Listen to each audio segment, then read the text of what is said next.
the genetic military modifications were... The real bad one was when they started to do the enzyme treatments. Soldiers are given an enzyme treatment so that they can eat anything organic, and it can be processed as food. So if they find a dead animal or something like that, you can eat the animal without any fear of it poisoning you. More than that, you actually get a decent meal out of it. Of course, a side effect of this is the fact that your taste buds become extremely, extremely sensitive. So while on one hand you could eat whatever you wanted, if you were to eat like some dead flesh, you would experience that dead flesh on a level that, well, you or I couldn't understand. Of course, the spiders being somewhat hedonistic to start with, they somewhat relished in that idea. So they started getting the enzyme treatment. If you can imagine these beings with razor-sharp teeth and canines being now able to eat dead flesh, or any kind of flesh, including living flesh, it's really only a matter of time before the inevitable happens, isn't it? They're unemployable, living a completely isolated lifestyle, speaking only with other spiders like them. I mean, how long would it really be before they decided to turn? How long before they just rebuked their humanity and just became spiders?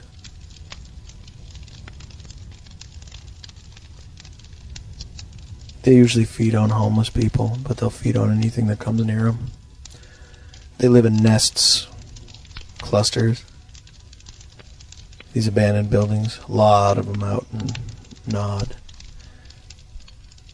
The spiders named it Nod after the land of the damned that it's from the Bible. Cain and Abel. After Cain killed his brother, they sent him to Nod.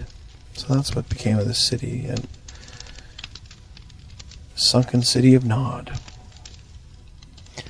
Now for myself, it's pretty dangerous to go there because, well, I'm not a spider. Oh, and the spiders are not without their enemies. It's not just that they'll kill and eat people. I mean, so what? Everybody's killing everybody here. It's like the national pastime. Especially here in the wastelands. No. That's not the problem. You see, the thing that makes spiders spiders is the fact that they are completely, their bodies are full of this planamel. But planamel is worth big dollars, especially for its trace chemicals. So if you can get yourself a spider and shove them inside of a burn booth, well, you can make 10 hours worth of body burning in about 10 seconds. So you can understand the desire to kill the spiders and collect the cash. Consequently, there are raiding parties that take Zodiac boats, and sometimes they swim out there and they go hunting for spiders. They'll find one, they'll kill it, and they'll drag it back to a burn booth and cash it in. Problem is that there's a lot of folks who think it's a get-rich-quick scheme to just go out there and bag themselves a spider. They'll all go and head out, slip into the mists of Nod, and no one ever sees them again. They found the spiders all right, but more importantly, I think the spiders found them.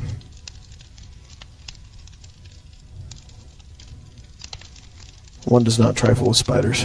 It's not wise. They usually stick together in large groups inside of the city itself, but I mean, they still have the human traits of politics and infighting and manipulation. Goth culture was always full of that, so some of them get sick of it and they leave Nod. Banished from Nod, the outcasts, the exiles. They live in the larger cities, they actually move out to the megas. They are especially vicious. If you encounter a spider in a major city, you're dealing with quite a formidable opponent. They know how to fight and they know how to kill because that's how they survive.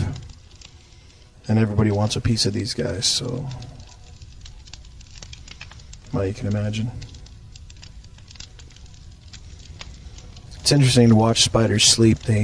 Because they have the bone spurs they put on themselves, they scale up the side of a building with their long arms, and usually will press up against between two buildings where there's a 10 or 12 foot section.